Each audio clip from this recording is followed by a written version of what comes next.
Malam itu, para siswi masuk ke kamar tidur lebih tenang daripada biasanya. Salah satu alasannya ialah karena jumlah mereka sudah banyak berkurang. Sekurang-kurangnya 30 orang sudah pulang.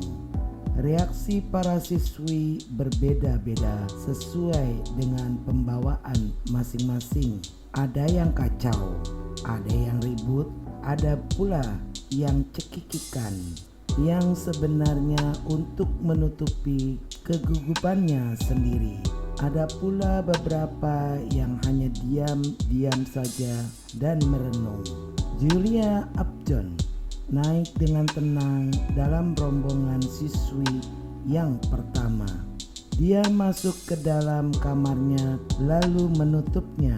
Dia masih berdiri mendengarkan bisik-bisik, suara-suara tawa cekikikan, langkah-langkah kaki, dan ucapan selamat tidur. Kemudian segalanya diselimuti kesepian atau hampir sepi.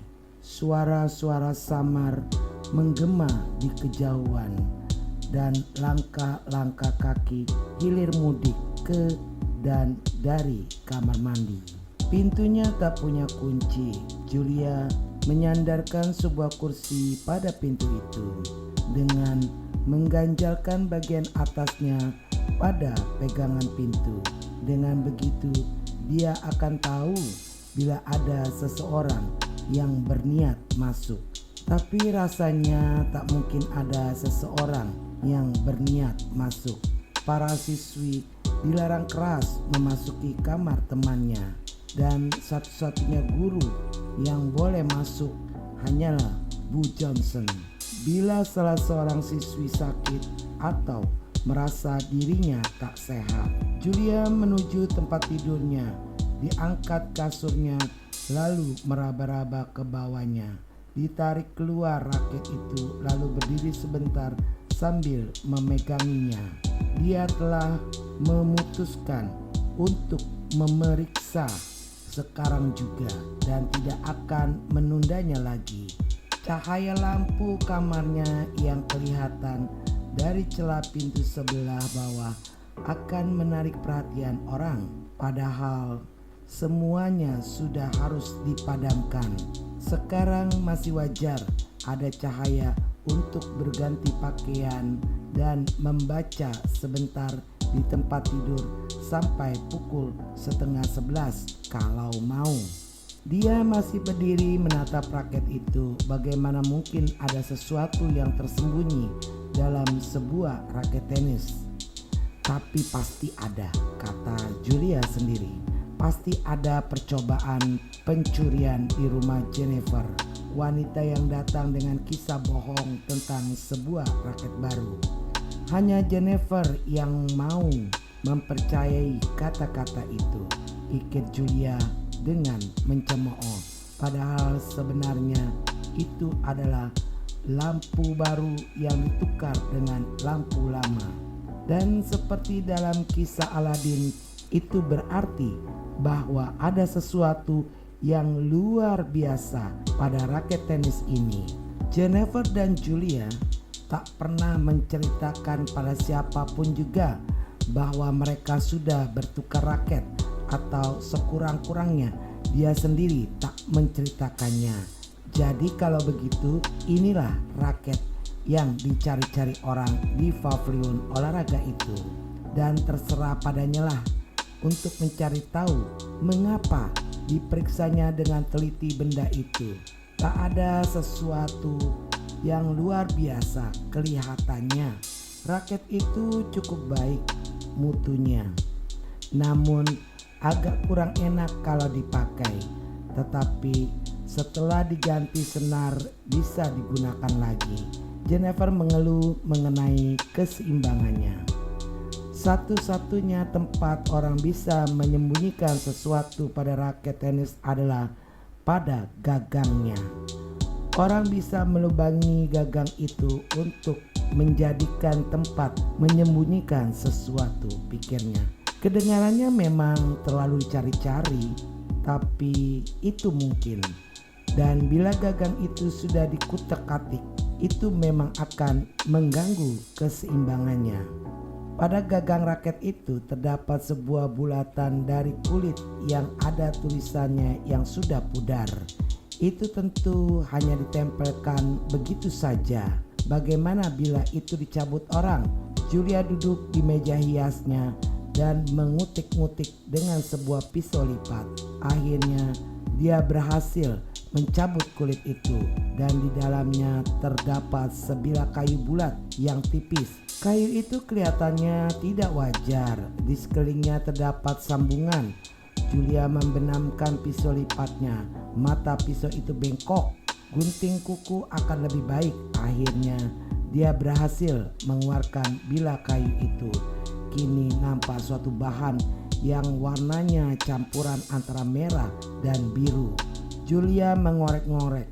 Itu rupanya plastik lembek yang bisa dibentuk-bentuk. Bahan itu disebut platesin. Tetapi gagang tenis tak biasanya berisi platesin. Bahan itu membungkus sesuatu yang rasanya seperti sekumpulan kancing atau batu-batu kerikil. Dia mengorek-ngorek plastisin itu terus dengan tekun. Sesuatu terguling di atas meja, kemudian satu lagi, kemudian menjadi setumpuk. Julia tersandar dan terengah. Dia hanya bisa menatap saja. Api berkilauan merah dan hijau dan biru tua putih cerah. Pada saat itu Julia tumbuh menjadi wanita dewasa. Dia bukan lagi anak. Dia telah menjadi seorang wanita yang melihat batu-batu permata. Segala macam angan-angan berputar-putar di kepalanya. Gua Aladin, Marguerite dengan kotak permatanya. Baru minggu yang lalu mereka diajak ke Covent Garden untuk mendengarkan kisah Faust, permata pembawa malapetaka, berlian pembawa harapan, kisah-kisah cinta. Dirinya sendiri memakai gaun ludru hitam dengan kalung yang berkilauan melingkari lehernya. Dia duduk saja dengan rasa senang dan penuh angan-angan. Digenggamnya batu-batu itu dalam tangannya, lalu dibiarkan berjatuhan di antara jari-jarinya bagaikan lidah api yang mengalir. Suatu arus gemerlapan yang memberikan rasa senang bercampur kagum. Kemudian mungkin sesuatu bunyi yang halus sekali menyadarkan dirinya. Dia lalu berpikir menggunakan akal sehatnya untuk menentukan apa yang harus diperbuatnya. Bunyi yang halus itu telah membuatnya takut. Dirangkumnya batu-batu permata itu, dibawanya ke wastafel, lalu dimasukkan ke dalam kantung tempat spon pembasuh dan sikat kukunya dijejalkan pula dengan paksa di atasnya. Kemudian dia kembali ke raket itu, dimasukkan platesin ke tempatnya semula. Bulatan kayu tadi dijejalkan juga, dan di atasnya direkatkannya bulatan kulit tadi. Kelihatannya agak menonjol ke atas, tetapi dia bisa mengatasinya dengan menempelkan plester secara terbalik dalam potongan-potongan kecil, lalu baru menekankan kulit penutup di atasnya. Dia berhasil. Raket itu kelihatan dan terasa seperti semula lagi. Beratnya hampir-hampir tak berubah. Rasanya dipandanginya raket itu, lalu dilemparkannya sembarangan ke kursi. Dia melihat ke tempat tidurnya. Kasurnya terpasang rapi dan siap ditiduri, tetapi dia tidak berganti pakaian. Dia duduk memasang telinga. Apakah itu bunyi langkah orang di luar? Tanpa disadarinya, tiba-tiba dia merasa takut. 2 orang sudah terbunuh. Bila seseorang tahu apa yang telah diketemukannya, dia pun akan dibunuh pula. Dalam kamar itu terdapat lemari kecil berlaci-laci yang agak berat. yang terbuat dari kayu ek. Dia berhasil menyeret lemari itu ke depan pintunya.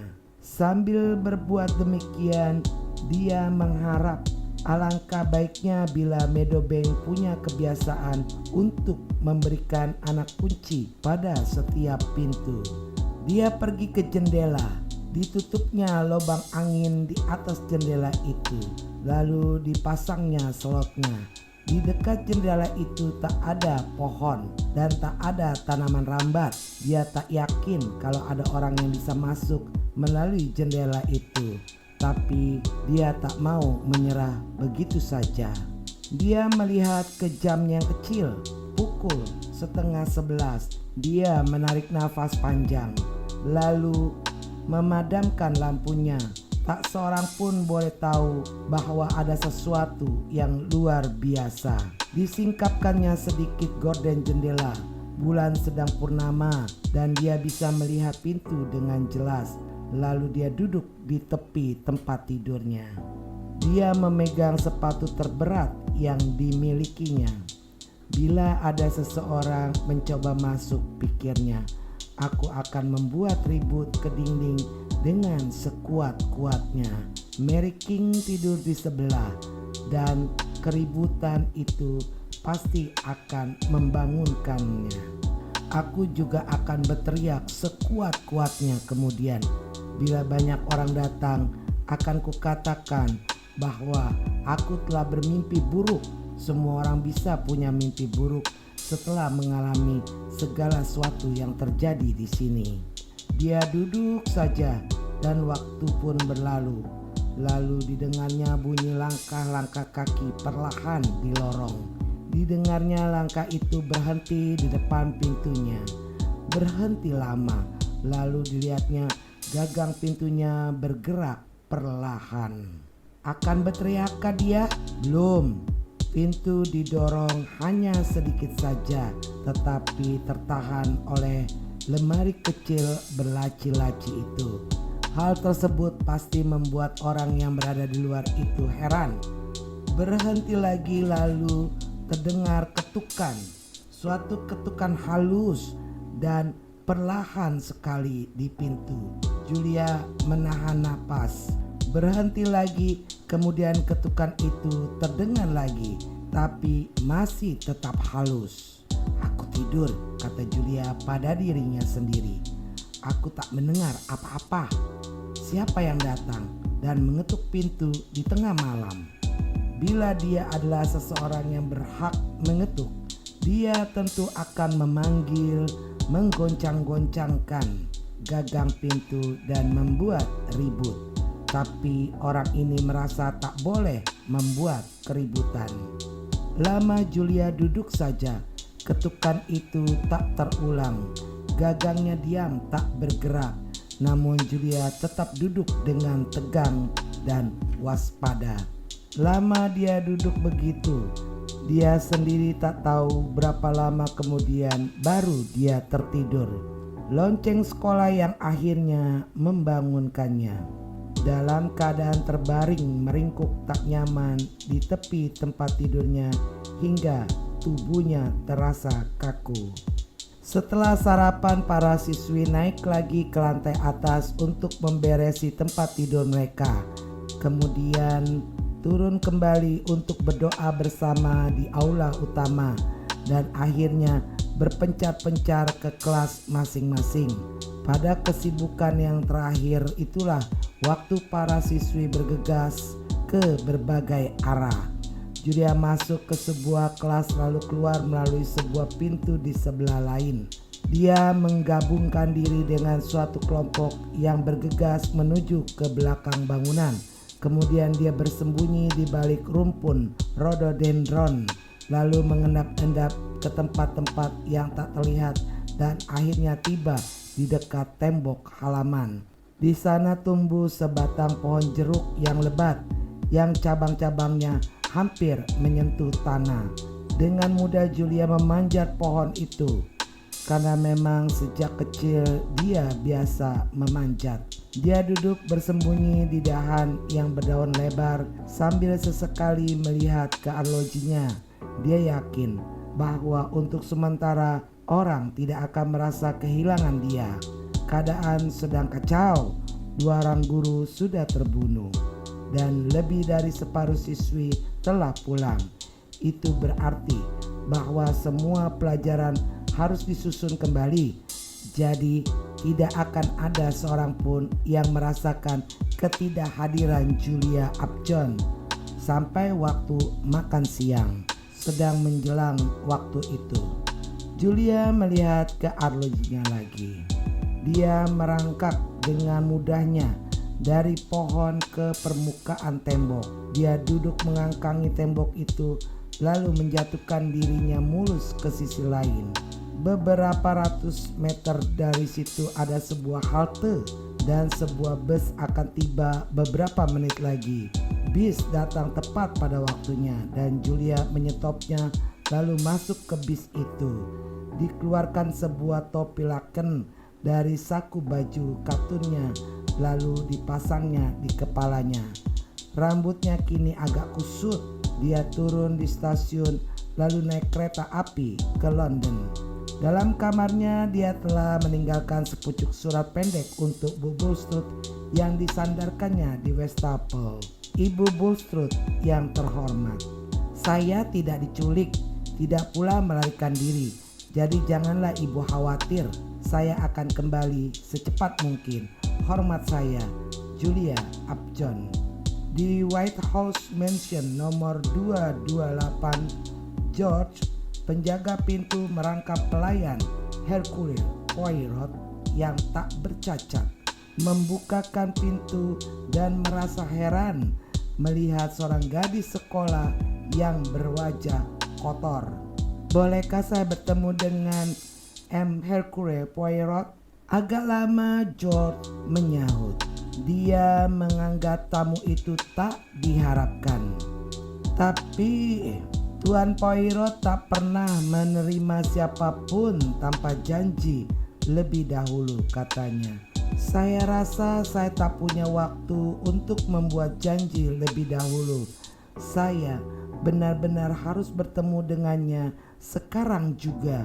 Ini soal mendesak mengenai beberapa pembunuhan dan perampokan dan semacamnya.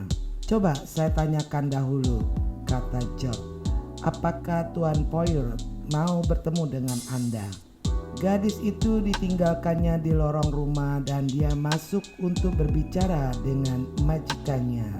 Seorang gadis bangsawan ingin bertemu dengan Anda, Tuan, katanya mengenai soal yang mendesak.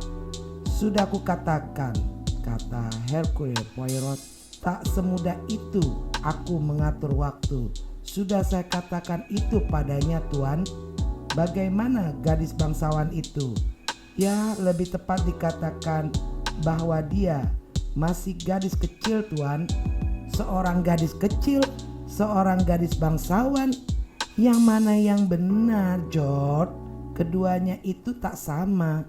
Saya rasa Anda tak mengerti maksud saya, Tuan. Menurut saya, dia masih seorang gadis kecil, masih anak sekolah maksud saya.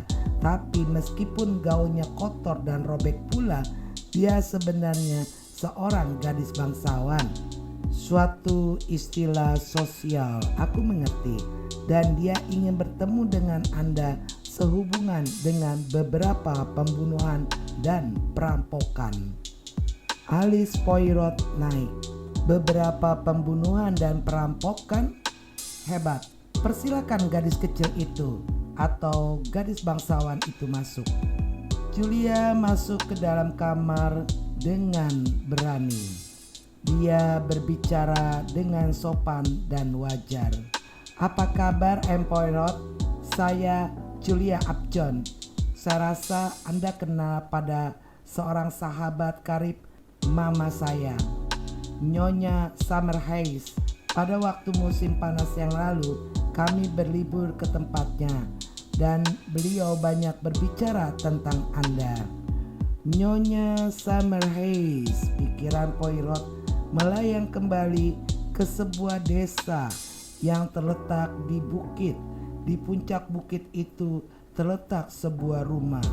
dia teringat akan seraut wajah menarik yang berbintik-bintik hitam, sebuah sofa yang pernya sudah rusak, anjing yang sangat banyak, dan hal-hal lain, baik yang menyenangkan maupun yang tidak menyenangkan.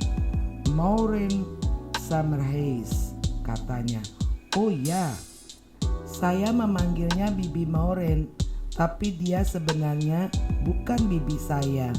Beliau menceritakan betapa hebatnya Anda dan waktu Anda telah menyelamatkan seorang laki-laki yang dipenjarakan karena membunuh. Dan waktu saya tak bisa lagi berpikir yang harus saya lakukan dan siapa yang harus saya datangi, saya teringat akan Anda. Saya merasa dihargai, kata Poirot serius. Diambilnya sebuah kursi untuk Julia. Nah, sekarang ceritakan pada saya, katanya. Pelayan saya George mengatakan bahwa Anda ingin minta nasihat saya mengenai perampokan dan beberapa pembunuhan. Jadi lebih dari satu pembunuhan. Ya, kata Julia. Ibu Springer dan Ibu Van Sittart. Dan ada pula penculikan. Tapi saya rasa itu bukan urusan saya. Kau membuatku bingung, kata Poirot. Di mana semua kejadian yang mendebarkan itu terjadi? Di sekolah saya, Meadowbank. Meadowbank, seru Poirot. Oh, diulurkannya tangannya ke tempat di mana surat-surat kabar tersusun rapi di sampingnya. Dibukanya sehelai dan dibacanya sekilas halaman depannya. Lalu dia mengangguk. Saya mulai mengerti. Nah, sekarang ceritakan Julia. Ceritakan dari awal. Julia menceritakan semua padanya. Kisahnya agak panjang dan lengkap, tapi dia menceritakannya dengan jelas, dengan sesekali berhenti bila dia harus mengingat kembali suatu yang sudah dilupakannya. Diakhirinya ceritanya dengan kejadian saat dia memeriksa raket tenis di kamar tidurnya semalam. Tahukah Anda, saya pikir kejadian ini sama dengan kisah Aladin yang menukarkan lampu baru untuk mendapatkan lampu yang tua. Dan saya yakin pasti ada sesuatu tentang raket itu. Apakah memang ada? Ada. Tanpa berpura-pura malu, Julia mengangkat roknya. Digulungkannya pula kaki celana pendeknya yang dipakai di balik roknya, hampir sampai ke pahanya. Lalu nampaklah apa yang kelihatan seperti semacam tapal berwarna abu-abu yang dilem dengan plester di bagian atas kakinya. Dilepaskannya kepingan-kepingan plester itu sambil mengeluarkan suara kesakitan. Aduh. Lalu dilepaskannya tapal itu. Kini Poirot melihat bahwa itu adalah sebuah bungkusan yang terbungkus lagi dalam kantong spons plastik yang berwarna abu-abu. Julia membuka bungkusan itu dan tanpa kata-kata peringatan menuangkan setumpuk permata berkilauan ke atas meja. Poirot berseru setengah berbisik dengan suara yang mengandung rasa tak percaya. Dirangkumnya permata-permata itu lalu dibiarkan seolah-olah mengalir melalui jari-jarinya. Semuanya asli, murni. Julia mengangguk. Saya yakin pasti asli. Kalau tidak, orang tentu tidak akan mau membunuh orang lain tanpa alasan, bukan? Tapi saya bisa mengerti orang-orang sampai mau membunuh karena barang-barang ini. Dan tiba-tiba seperti yang terjadi semalam, mata seorang wanita dewasa memandang melalui mata anak kecil itu. Poirot memandangnya dengan penuh perhatian lalu mengangguk. Ya, kau mengerti, kau merasakan daya tariknya. Di matamu Barang-barang ini bukan lagi sekedar barang mainan yang indah berwarna-warni. Itu sebenarnya sayang, ini adalah permata, kata Julia penuh kagum. Dan kau katakan kau menemukannya dalam raket tenis. Julia menyelesaikan ceritanya. Sudah semuakah yang kau ceritakan sekarang? Saya rasa sudah. Mungkin di sana sini saya telah menambah-nambahkan. Saya kadang-kadang memang suka melebih-lebihkan. Jennifer sahabat saya itu sebaliknya. Hal-hal yang sebenarnya sangat mendebarkan pun jadi terdengar membosankan kalau dia yang menceritakannya. Dia memandang lagi ketumpukan yang gemerlapan itu. Poirot, menurut Anda milik siapakah barang-barang ini sebenarnya? Itu sulit mengatakan, yang jelas bukan milikmu maupun milikku. Sekarang kita harus memutuskan apa yang mesti kita lakukan selanjutnya. Julia memandanginya dengan penuh harapan. Apakah kau menyerahkan persoalan ini ke dalam tanganku? Bagus. Hercule Poirot menutup matanya. Tiba-tiba dibuka kembali matanya dan berkata tegas, agaknya peristiwa ini membuatku tak bisa tinggal diam di kursiku saja. Meskipun itu yang kuinginkan, harus ada aturan dan metodenya. Tapi dalam kisahmu tadi tak ada aturan dan metodenya. Itu disebabkan karena banyaknya benang-benang. Tapi benang-benang itu semua menyatu dan bertemu di satu tempat, Meadowbank. Orang-orang yang berbeda, yang punya tujuan yang berbeda-beda dan punya minat yang berbeda-beda pula, semuanya menyatu di Meadowbank. Maka aku pun harus pergi ke Meadowbank. Sedang kau sendiri, mana ibumu? Mama sedang pergi ke Anatolia naik bis. Oh, ibumu pergi ke Anatolia naik bis. Saya mengerti benar mengapa dia berteman baik dengan Nyonya Summerhayes. Apakah kau senang waktu berlibur di tempat Nyonya Summerhayes? Oh, saya senang sekali. Dia punya beberapa ekor anjing yang cantik-cantik. Anjing-anjing, ya aku ingat benar. Anjing-anjing itu selalu keluar masuk melalui jendela-jendela seperti dalam pertunjukan pantomim saja. Kau benar sekali. Lalu bagaimana dengan makanannya? Apakah kau suka juga makanannya? Ya, kadang-kadang sih agak aneh-aneh, Julia mengakui. Aneh, ya memang benar.